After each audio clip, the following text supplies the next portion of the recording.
Hola a todos y a todas y a todes que están pues viendo este video. Este es un parte de una nueva sección en la que queremos presentar a los miembros del grupo de Arqueología Pública y Patrimonio de la Universidad de Barcelona, y no solamente a los miembros, sino pues a los trabajos que hacen como parte de sus investigaciones sobre patrimonio y arqueología pública.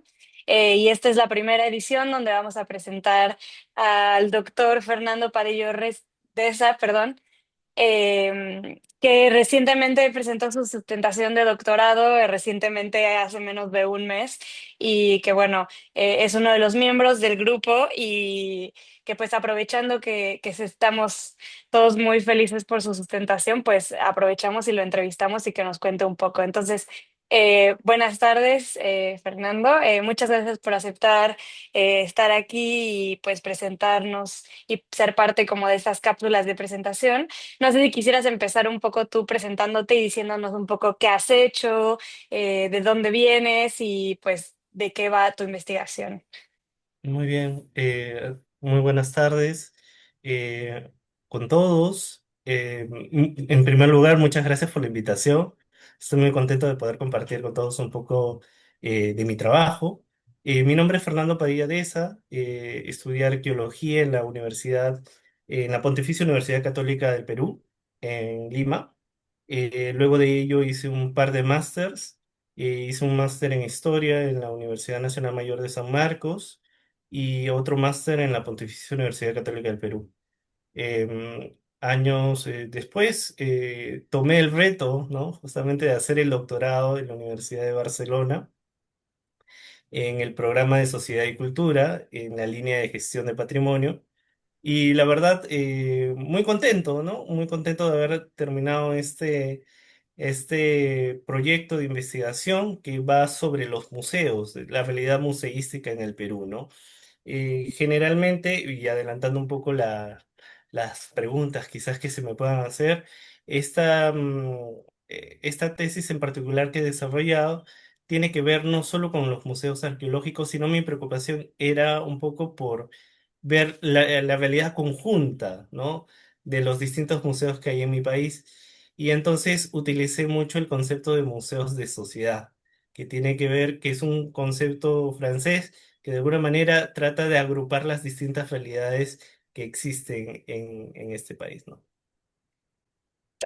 Sí, pues no, perfecto. Y enhorabuena por la defensa de tu tesis, que realizaste además como parte de, como dije anteriormente, del grupo, bajo la dirección de la doctora Margarita Díaz Andreu y el doctor Xavier Roger. Y bueno, solo para adelantar un poco el título de la tesis, como bien dices, los modelos de sociedad en el Perú neoliberal, gestión museal, innovación social y su impacto en el público 2010-2025. Y bueno, como ya un poco nos adelantaste, nos gustaría comenzar contigo sobre este trabajo y sobre tu experiencia en general durante el doctorado, ¿no?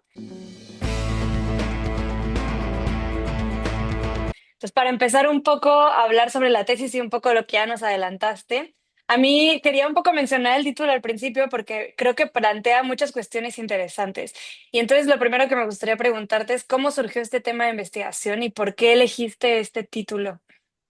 Ok, esa es una muy buena pregunta y no es fácil de contestar porque en realidad ha sido un largo proceso, ¿no? Yo he desarrollado este trabajo durante 4 años. En principio yo quería trabajar sobre los museos. En el Perú desafortunadamente no hay muchos trabajos de dicha índole, ¿no? Haciendo un rápido sondeo encontré cerca de 20 entre libros y artículos, lo cual para un campo tan prolífico en la ciencia a nivel internacional es poco extendido. Entonces quise involucrarme un poco en esa temática. En principio yo quería estudiar el MUNA, el Museo Nacional y toda su problemática que había en el Perú. Sin embargo, bueno, todavía están en medio de proceso de construcción, no está entregada la obra. Entonces, conversando con Margarita, ¿no? En principio, por mi formación, optamos por museos arqueológicos, ¿no? Ver un poco la realidad de estos museos. Sin embargo, ¿no? Y es algo que creo que nos pasa a todos en campo, no necesariamente todos están prestos, ¿no? Todos los museos tienen distintas agendas, distintos intereses, entonces había un poco que amoldarse a esa situación. Y en cierto modo también ha sido mi interés, ¿no? Llevarlo más allá del plano arqueológico. Entonces, con el profesor Rouget, ¿no? Conversando, me dijo, hay un concepto que se está trabajando, ¿no? En Francia, en el mundo francófono, y ha pasado ya al mundo angloparlante, que es los museos de sociedad, que hasta el momento no ha sido tan profundizado quizás en el mundo hispanohablante. Entonces dije, bueno, ¿por qué no traer justamente esa discusión, ¿no? Al mundo limeño, el mundo peruano, para de alguna manera también ponerlo en ojo del mundo, ¿no? Ponerlo, visibilizarlo un poco. Entonces decidí trabajar con museos de distinta índole, ¿no? Dos arqueológicos, uno de arte y otro histórico, ¿no? Dos de largas dimensiones, como son el Museo de Arte de Lima y el Lugar de la Memoria, que es un museo fascinante, y dos de mediana o pequeña escala, como son el Museo de Ancón y el Museo de Arqueología y Antropología de la Universidad de San Marcos. Este último me llamaba mucho la atención porque al ser un museo universitario, tiene características diferenciadas de los anteriores, ¿no? Está mucho más regulada. Y quería ver un poco su proceso también de gestión interna, ¿no? Entonces, la idea fue encontrar, generalmente lo que se busca es que tengamos tipos equitativos, ¿no? Para poder compararlos. Sin embargo, al no haber, digamos, tantos estudios previos y más post pandemia sobre esta realidad, entonces lo que quise hacer fue plantear un estudio exploratorio, ¿no? Que nuevamente, ¿no? Trate de entender la dinámica de los museos en Lima, porque ciertamente, ¿no? Al menos hablar en este país de Lima, significa hablar de que en Lima viven, de los 34 millones de peruanos, vivimos cerca de 14 millones acá. Entonces es una ciudad que concentra muchas cosas y una de ellas es los museos, que lamentablemente no están plenamente estudiados, ¿no? Sí, claro, y es muy interesante. Y entonces, pues ya un poco nos hablaste de la ciudad y eso, pero, y tal vez es un poco, nos vas a repetir un poco lo que ya has dicho, pero ¿qué te llevó entonces a decidir dedicar la entera tesis al estudio de los museos Ok, como campo? ajá. Mira,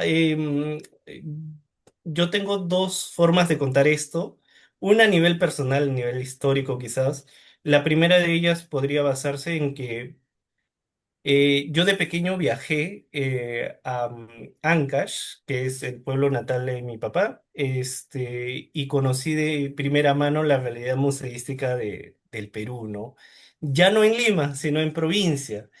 Y esa realidad, a pesar de que en el Perú tenemos fascinantes muestras arqueológicas, líticas, ceramográficas, metalúrgica, lamentablemente los espacios de exhibición no son los más adecuados. Entonces, esa es el primer bichito que nació y nació a los 8 años de alguna manera, ¿no? El segundo momento ya me despertó mayor interés y para abocarme a esta sección de la ciencia fue el no encontrar mucha bibliografía, ¿no? Sé que ya lo dije, pero de alguna manera, creo que como investigadores todos tratamos de alguna manera de encontrar un vacío en la literatura o un vacío en el campo donde aportar. Y justamente fue donde yo lo encontré, ¿no? Sí, no, es interesante. Yo también soy arqueóloga que me fui al mundo de los museos y definitivamente creo que estoy de acuerdo en que hace falta mucho y se está estudiando apenas mucho el tema, ¿no? Me Ujú, parece muy interesante que hablas del término museos de sociedad. ¿Nos puedes ujú. hablar un poco más qué caracteriza este tipo de museos y en qué se diferencian de otros? Claro, claro, claro que sí. Mira, los museos de sociedad tiene dos acepciones. La primera de ellas es una acepción burocrática, ¿no? Nace en Francia en concreto y luego se expande por Canadá y otros países y tiene que ver con un tipo de museo, ¿no? Reglamentado. Sin embargo, ¿no? La segunda acepción a la cual de alguna manera me incorporo, ¿no? Es utilizar este término para tratar de entender la realidad musística de diferentes tipos de museos en un solo espacio. Los museos de sociedad se definen como museos de memoria en un espacio territorial, ¿no? Muy concreto. En ese sentido, es un concepto paraguas que de alguna manera trata de entender estas instituciones, ¿no? De un modo macro. ¿Ok? Entonces, dentro de ellas pueden incorporarse museos arqueológicos, museos antropológicos, museos históricos. Sin embargo, se separan o hay una diferenciación con los museos de ciencia, con los museos de arte, porque estos no necesariamente se ven involucrados dentro del proceso social, ¿no? Digamos, un museo de ciencia quizás está más abocado, digamos, a la tecnología, al manejo o al avance, digamos, de la IA u otros, y eso no necesariamente tiene que ver mucho con la memoria de un pueblo. Entonces, ahí está la diferencia, ¿no? Los museos de sociedad se involucran mucho más con el tema de memoria e identidad. Son los dos conceptos claves acá. Perfecto, es muy interesante. Y también en el título hace referencia al Perú neoliberal. Ajá. Quisiera preguntarte por qué consideras que ese contexto en particular es relevante para entender la evolución de estos museos, en particular de los de sociedad. Ok, con Reagan y con Margaret Thatcher, desde los años 80 es más que claro que el mundo de alguna manera ha tomado una forma donde lo privado ha sobrepasado incluso el ámbito estatal, ¿no? En todo el mundo, ¿no? Entonces, por eso es que hay, por ejemplo, grandes franquicias, hay de alguna manera un McDonald's, un Starbucks, etcétera, ¿no? Que de alguna manera manejan incluso más capital muchas veces que algunas naciones, ¿no? Entonces, ese es un concepto que en general se maneja a nivel internacional. Y en el Perú entra a tallar desde los años 90 con Alberto Fujimori, ¿no? El expresidente de Perú, que estuvo entre el año 1990 hasta el 2010. A partir de Fujimori, básicamente, lo que se hace es dejar que las empresas privadas, ¿no? puedan de alguna manera tener un poco más de espacio en el mercado. Y en ese sentido, los museos como espacios institucionales en el Perú también se ven de alguna manera influenciados. Aparecen más museos privados, ¿no? Por ejemplo, el Museo de Koji, el Museo de Ancón, el Mali se repotencia, entre otros, ¿no? Entonces, justamente conversando, esta parte sí lo hice muy, muy ligado con Margarita, conversando con ella, queríamos ver cuál es el impacto finalmente de estos cambios internacionales en estas instituciones culturales, que no están ajenas a lo que pasa en el mundo, ¿no? Muy por el contrario, pueden ser estudiadas como reflejo de nuestra sociedad. Y ese era un poco el foco de interés de mi investigación. ¿Y por qué particularmente el periodo entre 2010 y 2025? Ah, ok. Año 2010 es el año de creación del Ministerio de Cultura y básicamente es un hito de alguna manera para fortalecer la dinámica del Estado en el papel de la cultura. Entonces me pareció un marcador perfecto para ver finalmente qué políticas estatales o neoliberales ingresaban con ello en este sector, ¿no? Y hasta el año 2025, justamente, bueno, el cierre de mi investigación previo a la sustentación que en principio estaba pautada para inicios del año, pero se extendió un poquito más, ¿no?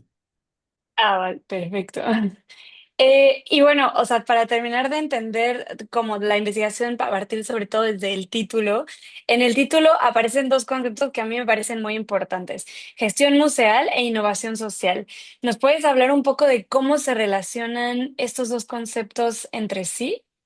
Claro, claro. Mira, la innovación social es un concepto que nace en el 2008 post-crisis en Estados Unidos, ¿no? ¿Qué es lo que se quería hacer con este concepto? Lo que se quería hacer era, a ver, ante la crisis económica que se había suscitado en este país, lo que se creía o lo que se quería crear era em,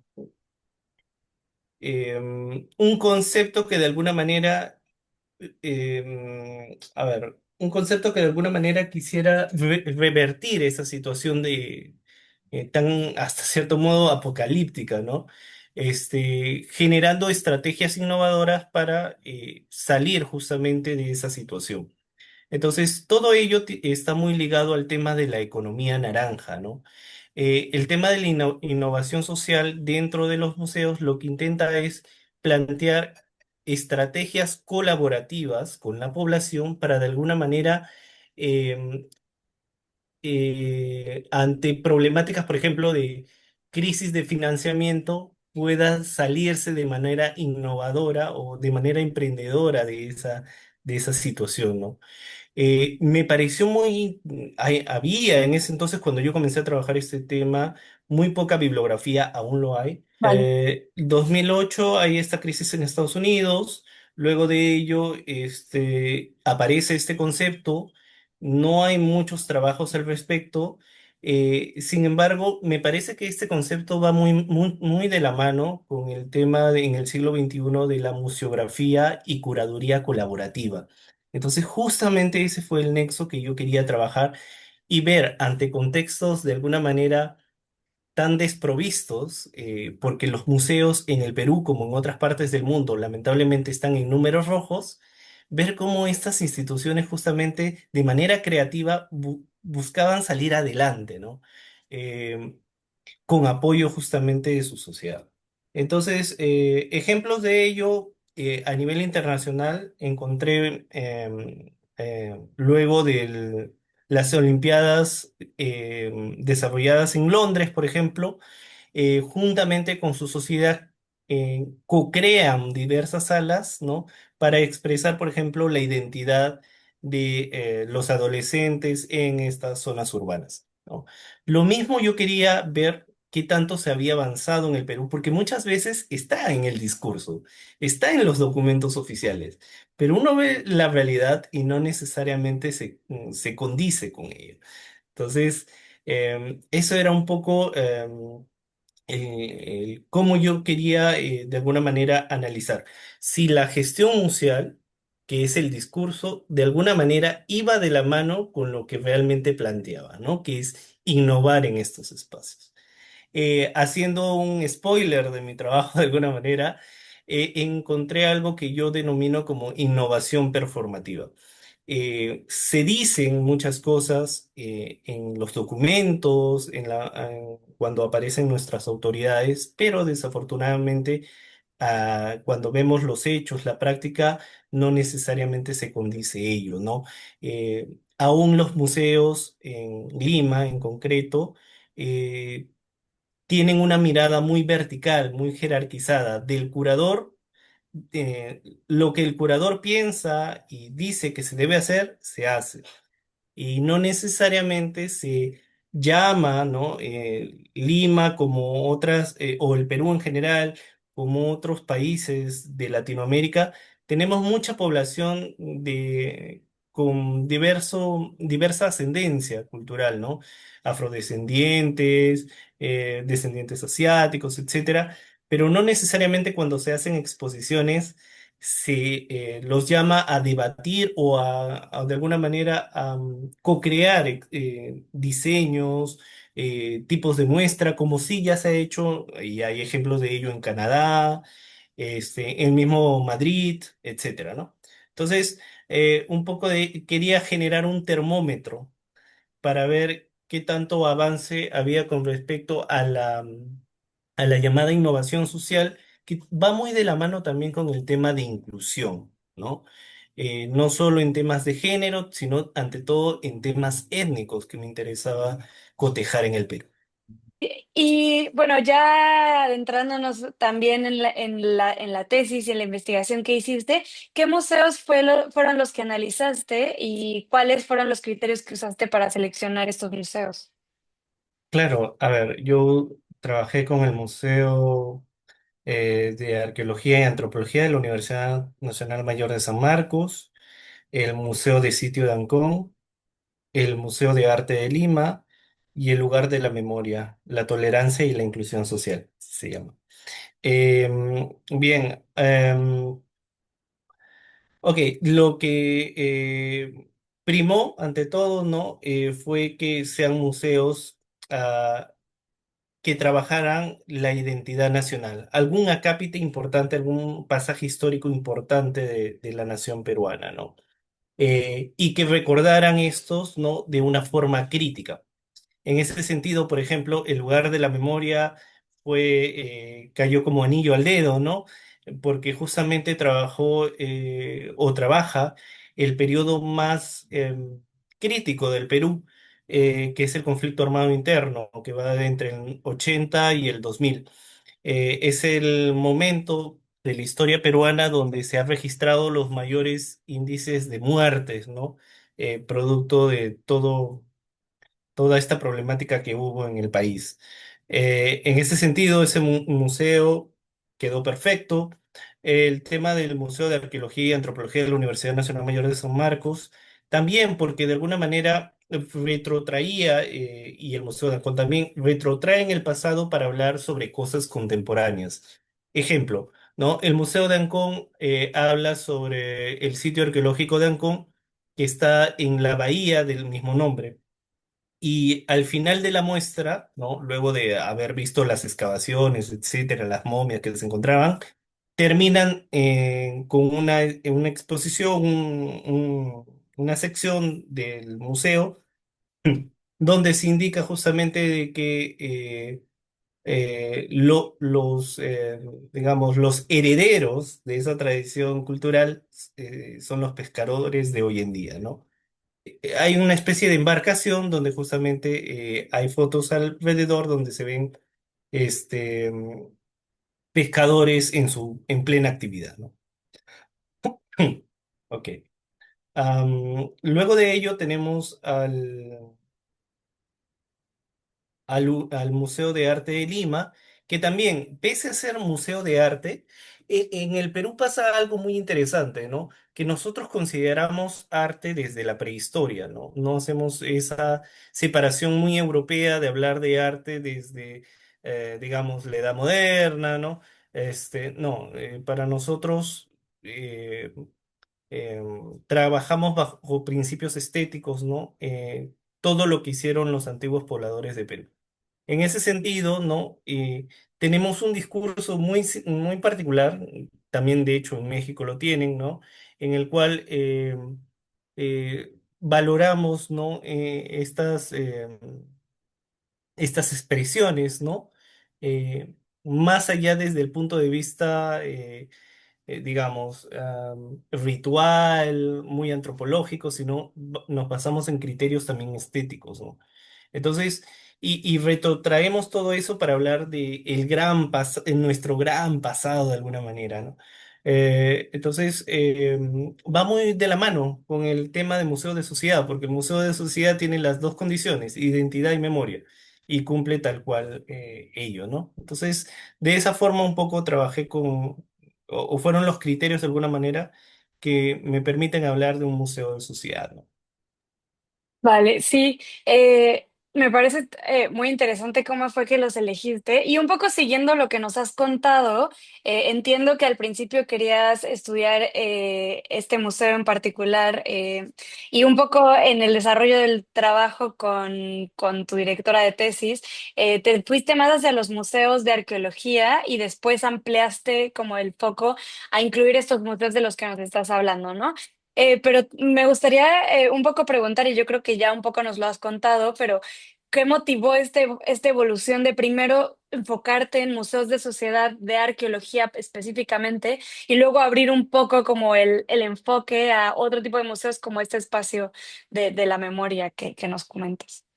Claro. Am, yo comencé por los museos arqueológicos, es cierto, porque, digamos, soy arqueólogo, pero cuando estuve en Europa, estuve en las jornadas doctorales, siempre había esa mirada de que el Perú es arqueológico y solamente arqueológico. Y luego, conversando ya con mis dos asesores, quería darle eh, una mirada más amplia, más macro, realmente que de alguna manera sea, que realmente vislumbre todo el panorama complejo que pasa en el Perú, que son museos de distinta índole, ¿no? Entonces, de esa manera un poco es que amplié mi mirada hacia museos de distinto tipo, ¿no? Museo arqueológico, de arte, de memoria, ¿no? Y de sitio, ¿no? Entonces, el concepto de museos de sociedad, lo bueno es que reúne, ¿no? Es un, como te decía, ¿no? Es un gran paraguas que permite de alguna manera analizar museos de distinta índole bajo este principio, ¿no? Y pensando como, porque me parece eso de que es esta idea de que es un paraguas y que entonces un montón de tipos de museos pueden caer bajo el mismo concepto, y pensando en los museos de arqueología, porque pues bueno, compartimos formación, pero también como los intereses del grupo y demás, ¿qué nos puedes decir de los museos de arqueología con respecto a otros tipos de museo que caen bajo el mismo concepto, pero qué diferencias o qué particularidades puedes decir sobre los de arqueología en particular? Ok, esa es una pregunta muy interesante, porque, a ver, creo que a nivel internacional las exposiciones como que ya, digamos, no son, no son lineales e históricas, o sea, sino son temáticas. Por ejemplo, eh, queremos hacer una exposición sobre el papel de la mujer en el pasado prehispánico, ¿no? Este, eso muy poco aún se hace en el Perú. ¿De acuerdo? O sea, se hace como que todavía tenemos mucho apego a la cronología, ¿no? Vamos muy en orden y respetamos el proceso social macro, pero no vemos temáticas. Por ejemplo, lamentablemente son muy pocas las exposiciones, por ejemplo, sobre eh, las arqueólogas mujeres en el país, el papel de las arqueólogas mujeres en el país. Lamentablemente, creo que he visto una o dos exposiciones. No es un campo que de alguna manera se esté explorando. En ese sentido, creo que desafortunadamente en este país, en el Perú, eh, aún la mirada museística puede ser un tanto tradicional. Todavía no rompe ese molde y esas ganas de, ¿y qué tal si hablamos, en vez de hacer esta especie de gran libro histórico, hacemos un museo o unas salas de exposición más orientadas, por ejemplo, a los problemas actuales, al manejo del agua? Y tenemos materiales suficientes para hacerlo, ¿no? Hacemos, por ejemplo, exposiciones sobre am, eh, la relación que tienen los antiguos peruanos con el clima, porque hay estudios ya sobre eso, ¿no? Por ejemplo, de la Universidad de Cambridge, cuando vinieron acá a investigar un sitio que está en el sur del país. Em, por ejemplo, esas áreas tan innovadoras y tan ricas de utilizar el pasado para hablar de cosas del presente, desafortunadamente no se está dando. Y creo yo que eso es una clara diferencia que hay con otras áreas, digamos, o otra clase de museos. Eh, por ejemplo, ¿no? Mientras los museos de arte, Si bien es cierto, hacen sus exposiciones muy simpáticas en los distintos cuadros que puedan haber, ya están innovando, por ejemplo, con temas de realidad virtual, ¿no? Exposiciones sobre Billón Van Gogh, por ejemplo, ¿no? U otras, ¿no? Entonces, en ese sentido, creo que hay un campo por explorar todavía en esa senda. Es un trabajo por revertir en el Perú. Sí, me parece la verdad muy interesante y muy cierto, ¿no? Creo que no solo en Perú, sino en varias partes del mundo, creo que es un campo bastante abierto ahora, ¿no? Para explorar definitivamente. Un poco para hablar de la metodología de tu trabajo, ¿nos puedes contar un poco cómo lo hiciste, cuál fue la metodología que utilizaste para tu investigación? Claro, mira, yo al inicio me sentía mucho más confortable con el tema cualitativo, ¿no? Hacer una etnografía rápida, hacer entrevistas, hacer observaciones, etcétera. Eh, pero conversando con el profesor Xavier Rouget, y ahora le doy totalmente la razón, eh, me señalaba, ¿no? Que para una investigación doctoral es preferible de alguna manera hacer un trabajo metodológico de índole mixto, Mm, para tener ambas, de alguna manera equilibrar ambas clases de informaciones que se puedan obtener, ¿no? Una encuesta y una tabulación de las mismas te da información necesaria, por ejemplo, para que uno vaya y le pida presupuesto a un museo, ¿no? El 85% del público no está de acuerdo con la exposición. Es diferente decir la gran mayoría, pero el museo te va a pedir un indicador cuántos. Entonces, que esa información esté presente en un trabajo de investigación es rico. Entonces, por ello le agregué el componente cuantitativo a la base cualitativa que ya tenía, para de alguna manera reforzar ese aspecto que, en definitiva, creo yo es valioso para estas entidades, ¿no? sí, definitivamente. Eh, y uno de los aspectos centrales de tu tesis, como nos has platicado, un poco entonces es pues la sociedad, ¿no? El público y las personas que se acercan a estos espacios, a estos museos de sociedad. Entonces, más o menos, si nos puedes contar rápidamente cuáles son los principales resultados o conclusiones que has obtenido con respecto al público, ¿no? Al impacto que tienen en el público estos espacios. Perfecto. Para ello voy a agregar o voy a un poquito agregar a lo que antes dije. En la parte cuantitativa hice 600 encuestas distribuidas en los cuatro museos, y para ello tuve que trabajar con un equipo. Y yo también soy profesor universitario, y entonces pude de alguna manera dentro del grupo de investigación captar algunos estudiantes que querían mejorar en sus habilidades prácticas en campo. Entonces, esa fue una decisión metodológica que creo yo fue importante y valiosa de ejecutar, porque claro, Ancón está a 2 horas del centro de la ciudad, ¿no? Y moverme de un museo a otro, a cuatro en particular, era muy difícil hacerlo. Hubiera necesitado hacerlo a tiempo completo, y aún así no me hubieran bastado las horas del día.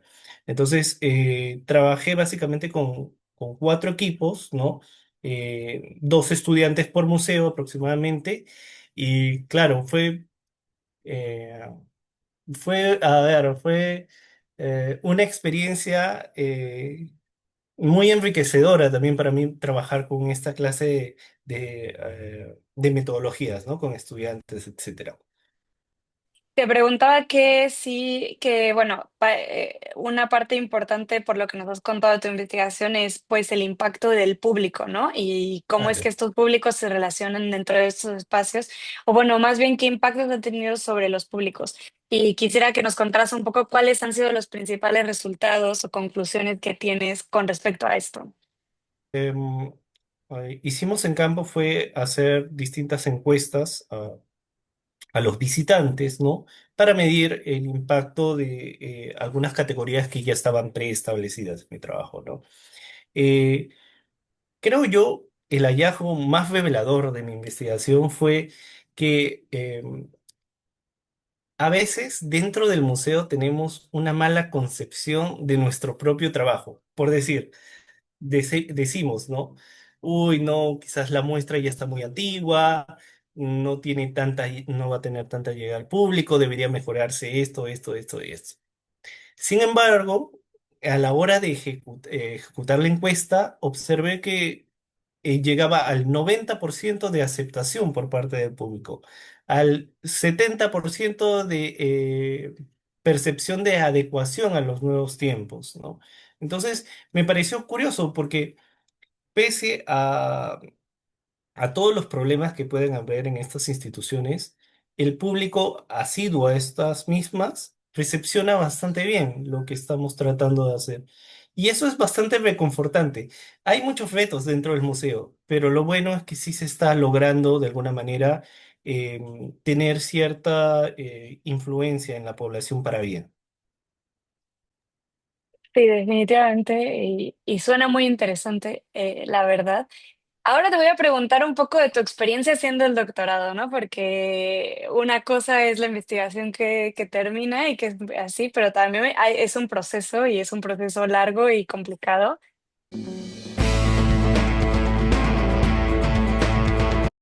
Entonces, lo primero que te quiero preguntar es, tú tuviste como directores de tesis a la doctora Margarita Díaz Andreu y al doctor Xavier Roger. ¿Qué destacarías de su dirección y de la manera en que te acompañaron durante estos 3 años de doctorado? Cuatro años de Cuatro, doctorado. perdón, cuatro, Pero sí. em, en principio, a ambos los recomiendo como asesores. Ambos son dos asesores muy buenos, muy meticulosos en su forma de trabajar, brillantes. Em, yo destaco de la profesora Margarita, por ejemplo, em, su forma tan minuciosa de trabajar, ¿no? A detalle. Muchas veces nos revisa los trabajos hasta en cómo los escribimos, ¿no? Y no para mal, sino para bien, porque yo algo que he notado en mi forma de escribir ahora es que es mucho más prolija, ¿no? Es mucho más entendible, es más profesional incluso. En ese sentido, como le comenté a ella, ¿no? Gracias a ella he vuelto a volver a aprender a escribir, ¿no? Entonces, yo destaco mucho esa parte de ella, ¿no? Esa minuciosidad con la que trabaja. Y de parte del profesor Xavier Rouget, destaco mucho su paciencia, su experiencia para que de alguna manera a uno le impregna con, con la herramienta de tomarse esa pausa, meditar bien las cosas para poder finalmente poder redactarlas y analizarlas a profundidad, ¿no? Ambos vienen de dos escuelas diferentes. Ha sido muy enriquecedor trabajar con ellos. Por un lado, ¿no? La profesora Margarita eh, me dio nuevas herramientas que yo desconocía, como el RIAP, por ejemplo, ¿no? El Rapid Mm, Ethnographic, que venía, que de alguna manera lo trabajó en Inglaterra. Y de parte del profesor Xavier Rouget, destaco mucho también el marco teórico que maneja, muy actualizado, muy pegado al índole francés, bastante intelectualizado, por así decirlo. Entonces, la combinación entre ambas perspectivas creo que finalmente enriqueció mi trabajo. No fue fácil, pero finalmente se dio un buen producto. claro. ¿Y hay algún consejo de alguno de los dos o de los dos que sientes que haya cambiado el rumbo en el que hacías la tesis o de la misma tesis o que te hiciera replantearte algún aspecto durante tu proceso? Múltiples. Yo diría que muchas veces no solo a los dos profesores, sino también en las jornadas doctorales, escuchando a los compañeros, uno aprende varias cosas, ¿no? Y distintas realidades y uno así puede compartir experiencias. Estoy pensando en destacar algunas. A ver, de profesor Xavier Roger destaco, y algo que me hizo y cambió de alguna manera el ADN de mi trabajo, fue el tema de los museos de sociedad, ¿no? Sin este concepto de apertura, de tratar de entender a los museos, a pesar de que pueden ser diferenciados entre sí, no hubiera tenido quizás una tesis panorámica del espectro museístico peruano y limeño en concreto. De la doctora Margarita Díaz Andreu destaco mucho su concepto de neoliberalismo, ¿no? Creo yo que ella logró que mi tesis de alguna manera se circunscriba a un problema que está en todo el mundo. El neoliberalismo no es un problema o no es una situación que se viva solamente en el Perú, se vive en Francia, se vive en Estados Unidos, se vive en China, se vive en Japón, etcétera. Entonces, de alguna manera hace o hizo que mi trabajo dialogue con distintas realidades del planeta. Claro. Eh, y bueno, hay que destacar que finalizar una tesis en un plazo como tú, relativamente corto, supone un esfuerzo muy grande. ¿Y qué sacrificios o qué dificultades tuviste que afrontar para conseguir terminar en este tiempo con tu proceso de tesis? Ok, esa es una pregunta complicada, pero en definitiva no fue fácil. Obviamente hay que hacer algunos esfuerzos. Se pierden muchas reuniones familiares, muchas reuniones sociales con amigos muy queridos, qué sé yo. Eh, pero más que centrarme en este momento en lo que dejé de hacer, voy a centrarme en las cosas positivas que se logró con ello, ¿no? Finalmente, fue un muy buen paso que en definitiva no es el final de la carrera profesional, sino es el inicio de esta. Claro, y sí, es una buena manera de verlo, un buen consejo para todos los que estamos y estarán después de nosotros, ¿no? Claro que sí. Hablando un poco sobre el GAP, tú eres miembro del grupo desde el 2023. Para quienes aún no lo conocen, ¿nos podrías ayudar un poco a definir un poco al GAP y cuál dirías que es como su principal aportación al estudio y difusión del patrimonio, tanto arqueológico como pues de otros campos, ¿no? Porque tu misma investigación expandió y abrió un poco el foco más allá del patrimonio arqueológico. Claro, mira, el GAP es el grupo de investigaciones de patrimonio, básicamente, dedicados en la Universidad de Barcelona, ¿no? Y está liderado justamente por la profesora Margarita Díaz Andreu. Y bueno, los que eh, somos y hemos sido eh, sus asesorados, estamos involucrados como investigadores afiliados, ¿no? Entonces, lo interesante es que tenemos a ver, esto es difícil en el mundo, muchas veces eh, programas de patrimonio no abundan y hay que decirlo tal cual, ¿no? Al menos en un doctorado. Entonces, Sí. por ejemplo, en Estados Unidos es antropología, pero no un grupo de patrimonio. Entonces, tener este sostén, esta base, creo que es bastante rico porque de alguna manera intercambiamos experiencias. Por ejemplo, tú desde México, yo desde Perú, José Paulo desde Portugal, entre otros, ¿no? Entonces, podemos conocer y también de alguna manera compartir también marcos teóricos, ¿no? Que no necesariamente eh, eh, eh, podemos someterlos o pasarlos de una realidad hacia otra, por supuesto, siendo ciertos ajustes, ¿no? Entonces, creo yo, si me permites definirlo en corto, ¿no? Es un grupo de investigación interdisciplinario, porque distintas temáticas, pero también mundial, porque a su vez tenemos gente desde China, tenemos gente de Latinoamérica como México, Colombia, Perú, entre otros, ¿no? Entonces, es un espacio bastante rico para intercambiar conocimiento de esta temática. Sí, me parece muy acertada la manera de definirlo. Y desde tu experiencia, o sea, más a nivel pues personal y de cómo fue y ha sido y sigue siendo tu proceso dentro del GAP, ¿qué valor aporta formar parte de un grupo de investigación durante el desarrollo de tu tesis? O sea, más allá de pues estos intercambios y demás, ¿encuentras alguna otra cosa que haya sido una parte positiva de haber sido parte de un grupo así? Claro, por ejemplo, ¿no? Tienes acceso, ¿no? Directo a a la observación de distintos conversatorios que hace el GAP, ¿no?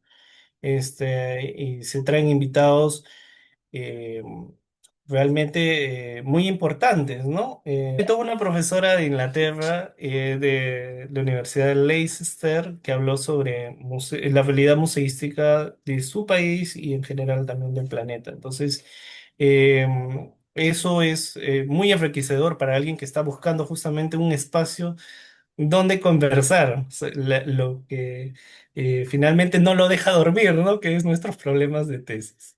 Claro. Y bueno, pues aprovechando que lo mencionas y la ocasión aquí, pues te invitamos aquí enfrente de todos los que nos ven, ¿no? Pues a impartirnos una de estas conversas, uno de estos conversatorios para poder compartir a más profundidad los detalles de tu investigación. Sí, si te parece bien, aquí te Claro hacemos que la sí, invitación claro que sí. directamente. Pero bueno, ya para terminar un poco, después de estos años de investigación, ¿qué te gustaría que quienes visiten un museo, que los públicos que visitan los museos, vieran de manera diferente cuando entran a estos espacios? Ya, esa es una muy buena pregunta. Mira, y va con una crítica constructiva. Creo que todos lo hemos visto o todos lo hemos hecho en algún momento. Yo quisiera que en los museos, ¿no? Haya menos la problemática del turismo selfie. ¿No? Muchas veces, no sé, vamos a un museo y vamos por la foto y no tanto por la experiencia. Y eso es algo que creo que todos deberíamos nuevamente devolvernos, ¿no? A tratar de que la experiencia musística sea con todos nuestros sentidos y sin estos aparatitos muchas veces que nos distraen de paso.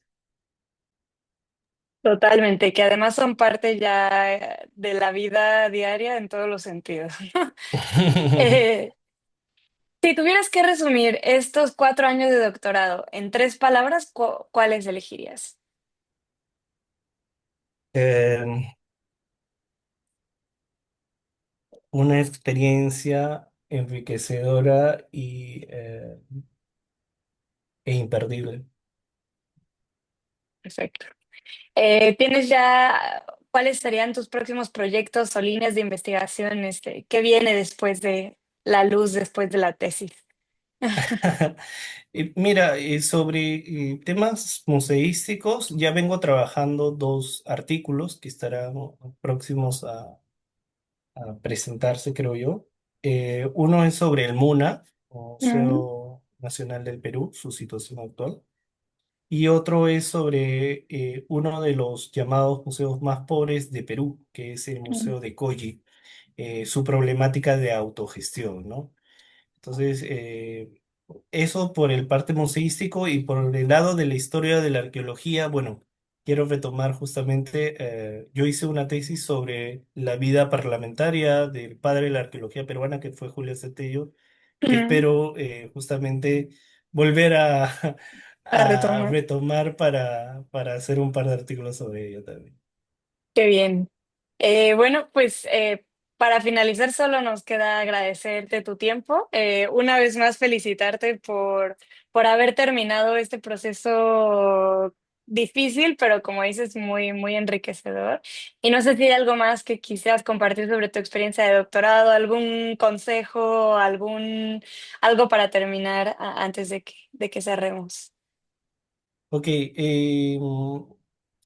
invitarlos finalmente a que si están pensando hacer una investigación doctoral, no lo duden más.